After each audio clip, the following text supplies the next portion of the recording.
Mesdames et messieurs, bienvenue sur le plateau de Prima INSEE. On va parler d'une initiative intéressante, une initiative scolaire. Et pour ce faire, j'appelle celle qui m'accompagne chaque jeudi, Olympe. Allez, venez, venez Olympe. On donne le rythme donc. Oui. Vous vous asseyez là parce qu'on va avoir beaucoup de monde en plateau justement, donc à l'extrémité, toute proche de moi. Olympe. Oui, on va avoir beaucoup de monde. Mes notes ont disparu. Ah bon? Elles étaient là. Tenez, c'est moi qui vous ai fait un coup, je pense, voilà. C'est parce que il y a votre chiffre du jour, là. Oui, merci. Non, je connais. C'était quoi? Notre chiffre est 476. Donc 476 kilomètres séparent Ajaccio de Naples. Mais certains étudiants du lycée Laetitia de la section européenne à Ajaccio ont décidé de réduire ce chiffre à néant. Rien, zéro. C'est eux qui sont partis à Naples rencontrer les étudiants napolitains. Voilà. Et ils ont même fait plus, parce qu'on les avait aussi dans une émission de télévision. Oui. Et on a quelques petites images. Regardez plutôt, tiens.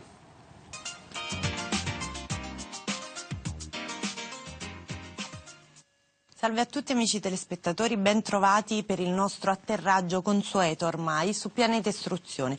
Anche quest'oggi vi parleremo di una scuola, questo parterre completamente al femminile.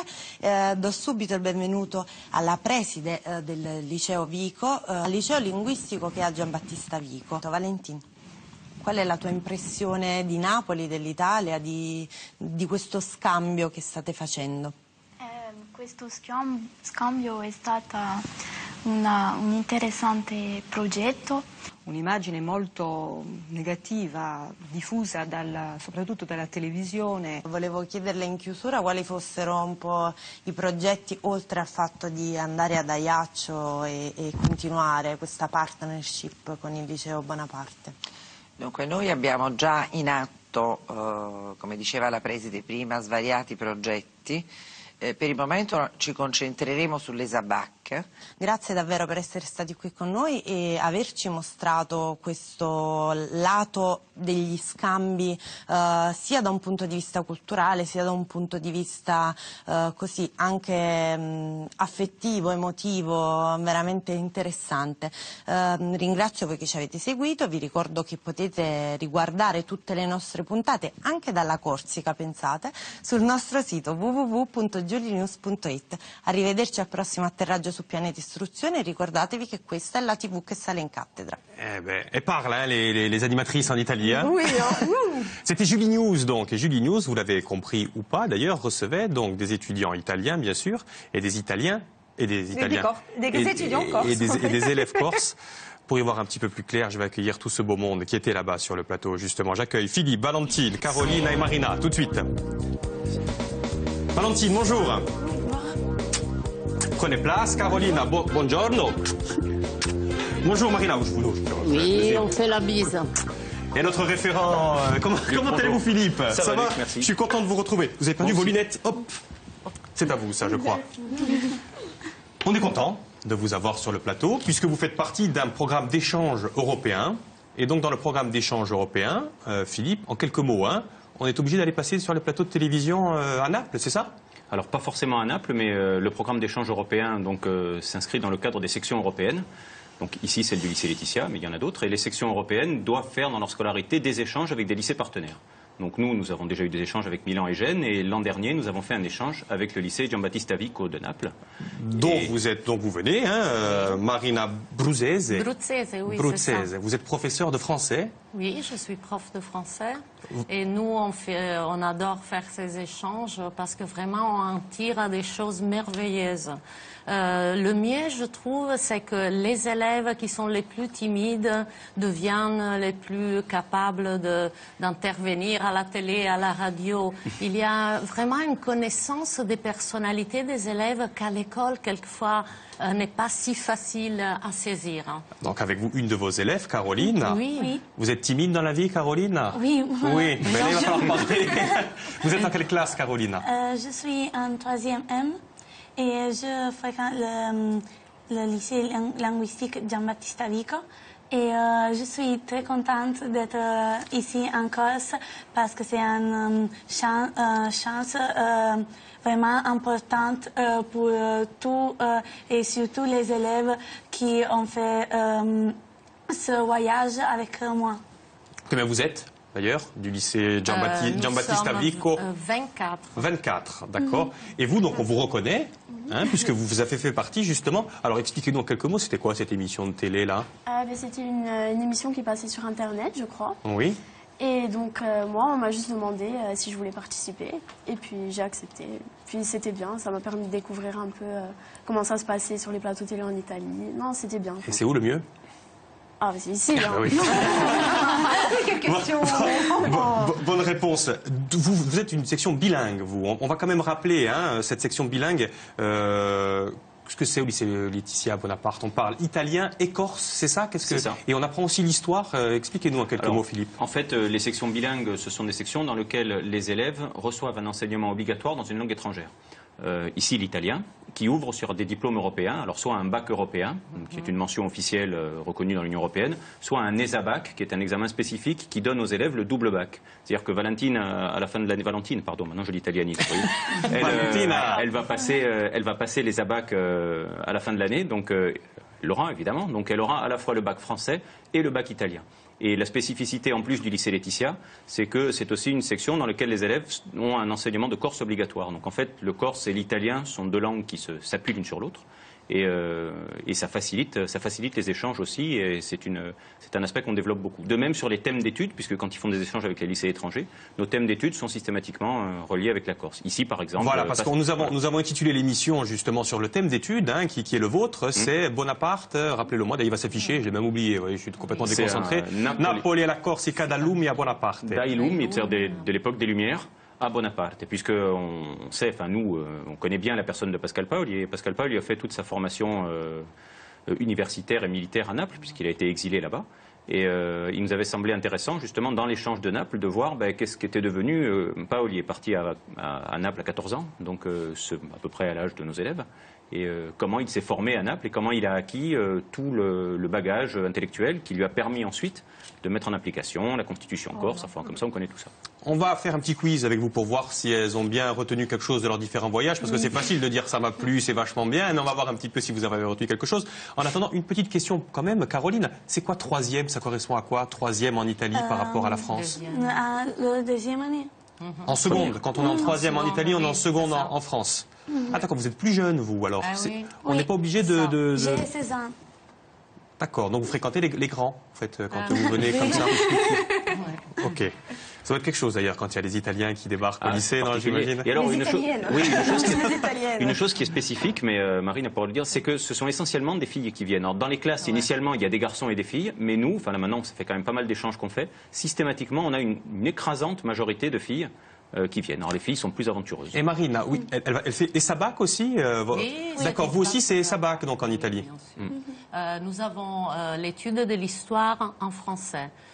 Pour nous, ce n'est pas seulement un problème de langue. On apprend aussi votre méthode d'étude de cette discipline. Ce qui est très intéressant parce que ça diffère, je dirais, pas mal de la manière dont on étudie, dont on approche, aborde l'histoire. Parce que vous partez toujours d'une problématique, vous faites des études de cas, tandis que nous, on fait plutôt une histoire chronologique et pas, disons, on n'aborde pas une thématique particulière, mais un peu une idée générale de la période et puis de tous les événements, les dates. Et alors, pour nous, ça a été vraiment comme une révolution dans nos esprits à apprendre cette méthode qui est vraiment intéressante.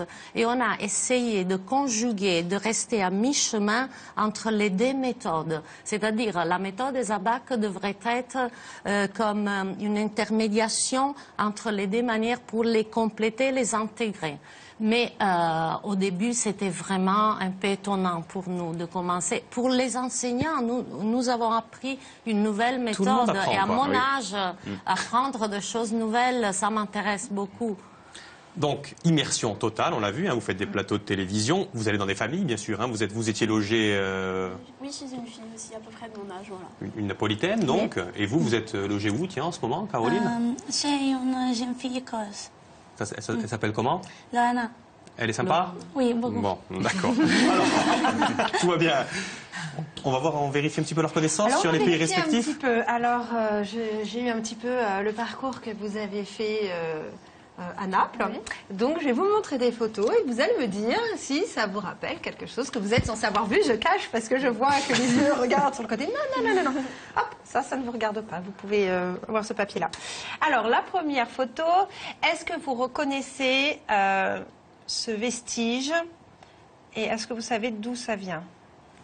C'est vache, ça, comme question, ça. Donc ça, c'est à Naples. C'est un peu loin. Enfin, je sais pas où c'est, d'ailleurs. C'était dans une église, non? Non. Le prof peut l'aider, là, peut-être, Non, mais Philippe. je vois C'est plus pas antique. jusqu'à là. Ah, à Pompéi? Voilà. Pompéi. Mais voilà, j'ai pas pris les corps et ce qu'on voyait habituellement de Pompéi. Pourtant, c'est à Pompéi. Ensuite... Un demi-point. Un demi-point. Parce que quand vous allez dans les alentours de Naples, hein, vous ne vous contentez pas justement au On a lycée. vu trop de choses, c'est pour cela qu'il... Alors, ce On peut le personnage, difficulté. est-ce que ce personnage vous rappelle également quelque chose? Et vous avez visité un site, normalement, qui Caroline, hein, tu peux aider hein, si tu sais la réponse. connaît la légende donc, de ce personnage. Ce serait pas Vulcain, le dieu du feu. Mais Moi, je dis voilà, ça, hein. Vulcain qui avait sa forge donc sous le Vésuve.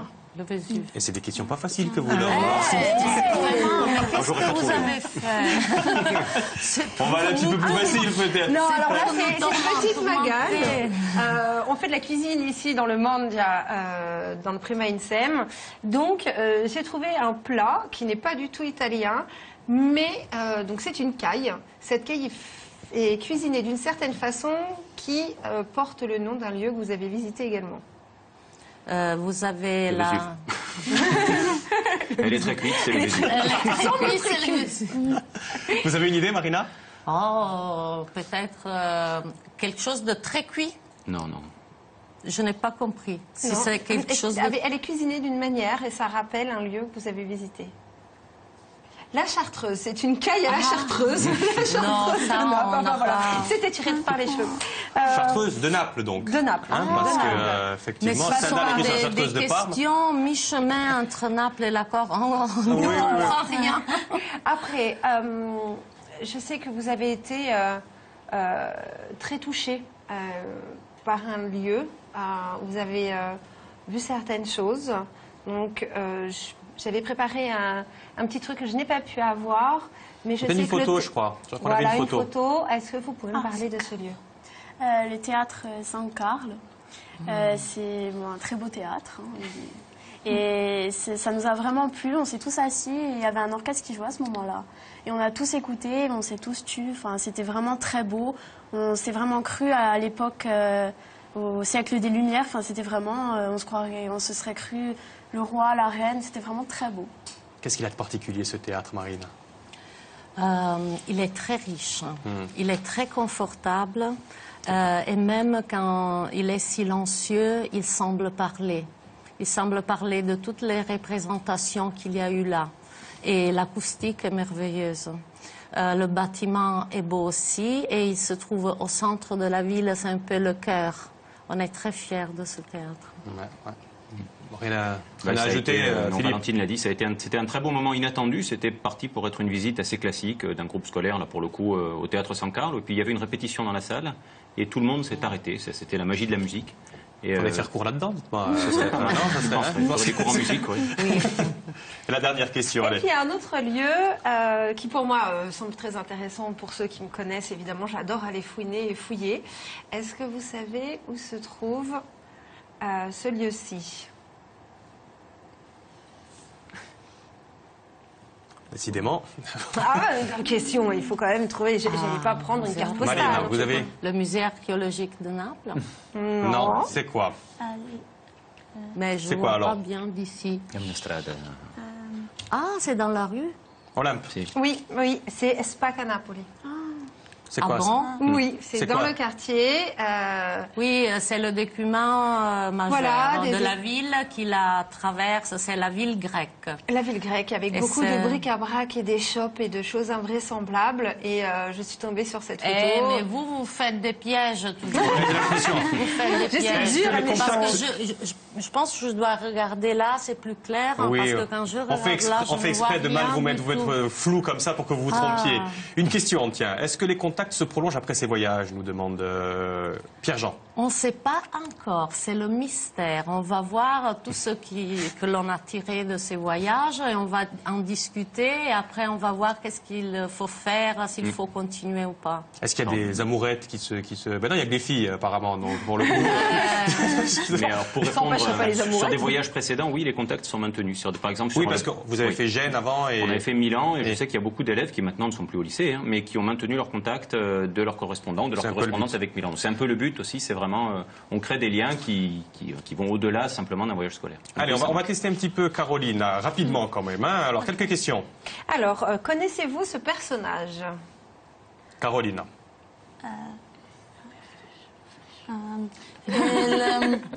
L'oncle de Napoléon. Bien. Oui. Ah, Bien. bien.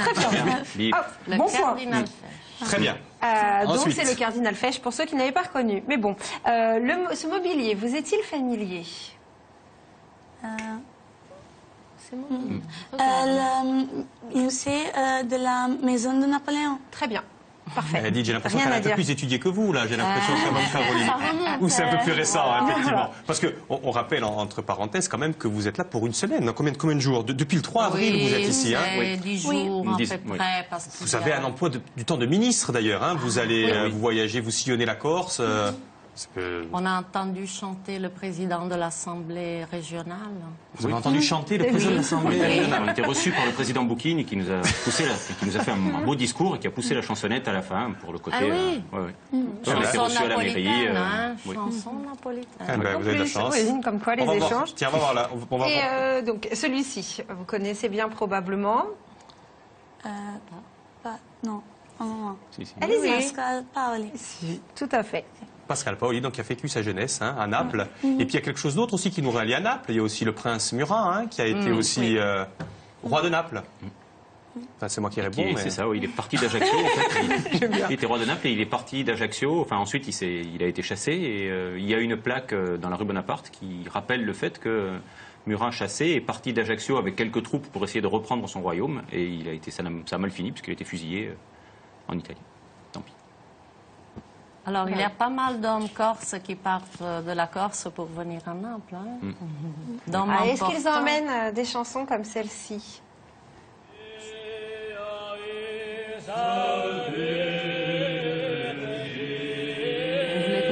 Oui. Ok. Alors, j'entends des chansons comme ça toutes les fois que je vais au restaurant ici. Je peux pas dire le nom. Je peux pas Vous faire pouvez pas de dire la le nom. pub. Si vous voulez, je peux le faire, mais je voudrais pas faire Non, de la mais pub. est-ce que C'est vous... marrant, ça. Et le nom de cette chanson, vous la Non, connaissez? le nom, non. Caroline, mais vous l'avez je ou pas? Non. Non. Alors, c'est Philippe On qui va avait- vous répondre. Oui, alors d'ailleurs, on a été reçus quand on est arrivé à Naples, puisque ne sachant pas trop, C'est parce que les l'hymne Corses corse, sont. Voilà. c'est l'hymne Voilà, ça y est. corse. Et c'est le Dio vi salve Regina, qui a été composé par Francesco Di Geronimi, qui était un napolitain. Ah oui, non, mais voilà, ça vient de Naples Ça quand vient de même, Naples, cet hymne. qui est remonté jusqu'à la Corse, qui a été réapproprié par les Corses au moment des révolutions de Corse. Mais voilà. Donc ça nous lie, ça nous relie encore plus à Encore Naples. une fois Encore de un lien, plus. ouais, par les Et chansons, c'est par la musique. une petite dernière. Dites-moi ce que vous pensez de ce lieu que je pense que vous n'avez pas encore vu. Voilà l'image. Domani lo faremo. Nous l'allons visiter demain. Voilà, c'est ça, les calanques de Piane. Donc, visiterez demain, qui est vraiment un lieu magique et magnifique. Donc, j'espère que vous aurez ce temps-là. Donc je disais un programme On les voit. de ministre quand même, mais vous prenez le temps d'étudier. Qu'est-ce que vous faites? Quel est votre quotidien à part visiter, aller dans le restaurant, visiter? On Qu'est-ce que suit vous les faites? cours. Ah oui, quand même. On suit les cours. Moi, j'ai suivi le cours de M. Colombani, un cours d'histoire avec M. Pupponi, puis une ère des abacs avec Mme Fabiani. Et puis j'ai aussi suivi un cours de philosophie avec Madame le prof Casanova. D'accord. Une fois qu'on a cet ESABAC, on va passer l'ESABAC. Vous êtes combien d'ailleurs en ESABAC, dites-moi? 2 cette année. Ah, 2 simplement. Il faut commencer. C'est un début. C'est le début. Et nous sommes 3 classes à peu près de 20 ou plus. Vraiment en avance, ces Italiens. Oui. Parce qu'une fois qu'on a ce bac, on peut venir étudier en France, puisqu'on parle parfaitement le français. Et l'avantage de ce genre de voyage, c'est que vous connaissez déjà un petit peu la culture française. Vous, par exemple, Caroline, vous allez venir étudier en France après? Si j'ai la possibilité, je voudrais aller tourner en France. Et aussi en Grèce aussi, parce que la Grèce m'a plu beaucoup. Ah oui, tu m'étonnes. Et puis on a visité l'université de Corte. Et ça a été vraiment intéressant. On a vu toutes les salles de classe, la belle salle de conférence, et puis l'internat pour les élèves, les pelouses. C'était vraiment... Par rapport à l'université de Naples, il y a une université à Naples, j'imagine, non, de toute façon? Oui, il y a une grande et vieille, ancienne université, mais disons que l'université de Naples n'a pas de problème de professeurs qui sont bien, parce qu'il y en a énormément, mais nous n'avons pas tellement d'internats. Et donc, dans le classement national, nous, on tombe en bas à cause du manque de structures pour accueillir les élèves. Ça, c'est grave. Et puis ça ne s'arrange pas d'ailleurs, parce que je crois savoir que les élèves génois que vous aviez rencontrés quand vous étiez allé à Gênes, à cause de la crise économique, ils n'ont pas pu venir cette année, non, je crois, Philippe? Oui, il y a quelques difficultés, mais ça va se résoudre. Mais c'est vrai que la situation particulière fait qu'on a quelques soucis. D'accord. Eh bien, peut-être qu'il n'y a pas de souci pour aller de l'autre, encore plus loin. C'est notre astuce du jour qui arrive tout de suite après ça. Et oui, Olympe, parce qu'on n'est pas obligé d'aller qu'à Naples, hein, on peut aller où? Eh non, on peut aller en Nouvelle-Calédonie. Donc, c'est un projet qui se fait avec les étudiants BTS Tourisme du lycée de Porto Vecchio et du lycée La Pérouse à Nouméa. Donc, c'est un projet qui s'appelle Un pont au-dessus des océans. Donc, ce sont des élèves en BTS Tourisme. Ils sont très intéressés quand même par ce qui se passe dans les îles. Et donc, l'objectif est de partager les réponses à la question qui est comment concilier une culture insulaire forte et un développement durable. Alors, ce projet quand même a quelque chose de particulier, c'est qu'il ne concerne pas que les étudiants. L'échange va être plus large parce qu'on va échanger également des artistes. Donc beaucoup d'artistes corses vont partir. J'en ai noté 2 parce que c'est vraiment trop. Donc nous allons avoir par exemple Adrien Porc, qui est un plasticien. Je ne connais pas non plus celui-là. Adrien Porc, j'aime bien ce qu'il fait. C'est un plasticien et puis là, la gouache, il fait parfois certaines petites, comme on dit, live-in comme ça dans les expos. C'est pas mal. Un ancien élève du Laetitia. Voilà. Adrien Porc. Entre autres. Et Xavier Chilini qui va partir également. Donc il fait des sculptures. Là on voit il a repris l'idée d'une déesse grecque. J'aime beaucoup ce que fait Xavier Chilini aussi. Donc, voilà, j'ai quand même été piocher des gens que j'aime particulièrement. Et dans les artistes locaux de Nouvelle-Calédonie, nous allons avoir par exemple Paula Bois-Goni qui peint mais qui sculpte également le bambou. Voilà, donc malheureusement les sculptures de bambou ne sont pas très photogéniques, donc on ne peut pas le voir. Et en dehors de Paula Bois-Goni, nous allons avoir également Alain Colin-Pernet qui fait de très très belles sculptures, très très grandes sculptures et qui mélange beaucoup de matières. Et puis, les arts et les échanges ne s'arrêtent pas donc à la peinture et à la sculpture. Il y a également la musique.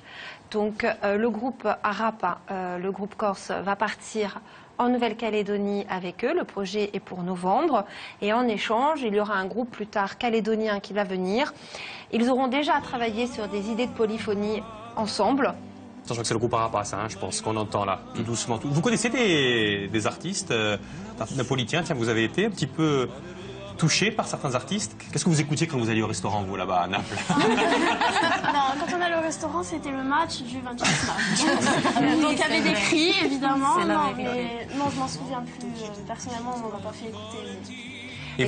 Et vous, Caroline, vous connaissez des artistes corses? Non. Non. Malheureusement, non. Pardon? Malheureusement, non. Alors moi, je tiens juste, on a parlé de problèmes financiers, que dans tous ces voyages, quand même, le nerf de la guerre, c'est faire financer ce genre de voyage.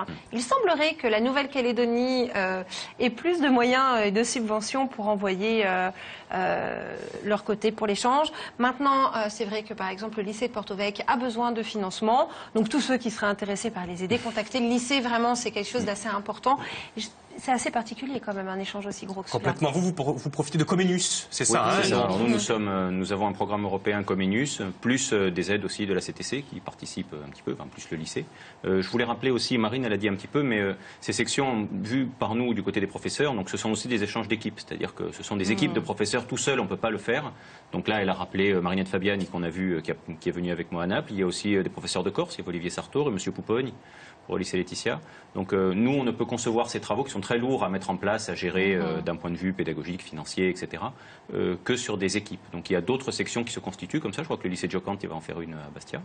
Donc, et c'est très bien. Mais, oui, parce qu'il ne suffit pas de dire on a envie d'aller à Naples, il faut vraiment monter tout un projet pédagogique autour. On a vu que c'est très très sérieux. Et dites-moi, les relations entre professeurs, on a vu que entre les élèves, vous demandiez si ça allait perdurer. Entre professeurs, une fois que c'est fini, vous voyez encore ou vous continuez d'avoir des échanges? Non, on garde contact. Enfin là, on va voir avec Naples. Jusqu'à cette année, on a gardé contact, c'est sûr. Non, ça devrait continuer. Je pense que c'est un très très bel échange avec Naples. Alors, on va faire un petit bonus parce qu'il y a beaucoup de monde en ce moment dans les studios d'Ajaccio. Et on va envoyer le jingle et puis je vais vous expliquer ce qui se passe après. Et oui, figurez-vous que nous avons des étudiants en occitan aussi qui sont de passage à Ajaccio. Donc nous avons des lycéens napolitains et puis nous avons des étudiants occitans. Je vais les chercher tout de suite. Il s'agit de, si je me souviens plus les prénoms, il y avait Pauline et Brandon. Voilà, je vais les chercher tout de suite. Entrez. Bonjour Pauline.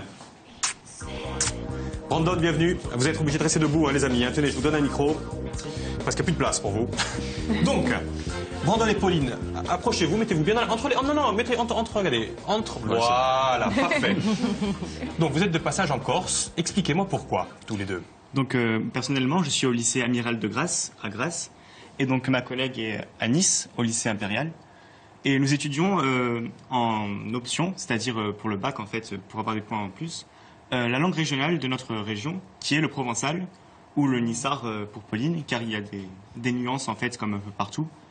Et puisqu'on s'intéresse au rapport entre les gens et leur langue régionale, on est venu visiter la Corse pour s'intéresser au bilinguisme corse, notamment, aux chansons, au parler. Super. Alors Pauline, quel est votre programme tout au long de ces... Vous êtes là combien de temps? Une semaine, c'est ça? Oui, on est là depuis lundi. On est arrivé lundi matin. Donc on est arrivé à Bastia. Ensuite, nous avons visité la ville et tout. Puis nous sommes allés après visiter l'université de Corté. Décidément. Donc, voilà. Vous n'êtes pas croisés d'ailleurs sur les routes, non? Tous ensemble, non. On a assisté à des conférences. Est-ce que vous avez parlé corse? Parce que vous êtes là pour étudier une langue régionale. Hein, nous, personnellement, on n'a pas parlé corse parce qu'on ne sait pas le parler. Oui. Mais on a eu l'occasion de l'entendre à plusieurs occasions, notamment dans des chants, parce que nos professeurs nous ont demandé d'organiser en fait des interviews. Et donc on a été au contact des personnes et on les a filmés, on leur a posé des questions sur la langue et souvent ils nous répondaient en corse, on leur a demandé et c'était vraiment très intéressant de voir les différences ou les similitudes qu'il y a avec notre langue. D'accord. Et c'est important parce qu'ils viennent étudier une langue régionale. Il n'y a pas de langue régionale en Italie, Marine. On n'étudie pas en tout cas les langues régionales. Non, on ne les étudie pas.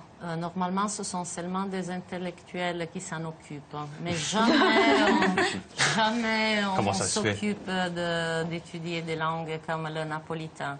Je ne sais pas si c'est dommage, parce que l'Italie a plutôt un problème de se tenir unie. Et donc, la langue peut être l'instrument. Donc, je ne suis pas tellement désolée ou fâchée qu'on enseigne pas le napolitain. La langue est vraiment quelque chose d'unificateur, en fait, selon vous? Oui, je pense que l'Italie est trop divisée pour avoir aussi l'enseignement d'une langue comme ça, comme le napolitain à l'université ou à l'école. Parce que, normalement, ce sont plutôt les légistes du Nord qui utilisent ces moyens de... Ils veulent absolument parler le vénitien ou le lombard, mais ils en font une question de division. Donc Et en fait, alors, pour apprendre des langues régionales dans un pays, il faut que le peuple soit déjà bien uni, en fait, la nation soit unie selon vous. J'ai l'impression que vous pouvez vous permettre de faire ça, tandis qu'en Italie, plutôt, la vraie lutte est de parler une langue commune et de se sentir italien. Nous avons encore des problèmes qui ont à faire avec notre identité de pays et de peuple. Il semblerait qu'on est divisé en 3 parties qui ne se parlent pas. Alors je trouve que l'effort plus difficile, donc le plus intéressant, est de nous unir. Après, on verra si enseigner ou pas les dialectes. D'accord. En attendant, Brandon, donc, vous allez retirer quoi de ce petit séjour-là? Ben, moi, j'ai été surpris tout d'abord par la musique. Vous allez au restaurant souvent aussi toujours la même musique. Non, mais la polyphonie corse, je ne connaissais pas.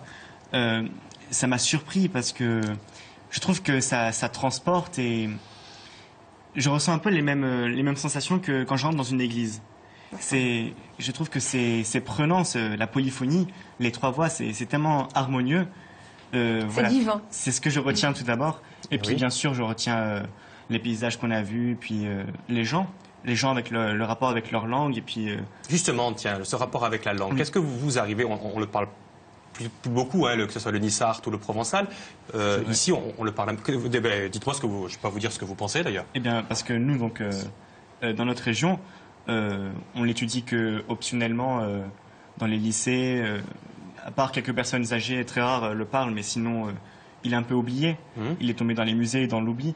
Alors qu'ici, j'ai été surpris du bilinguisme que déjà à la maternelle, au primaire, les enfants l'étudient.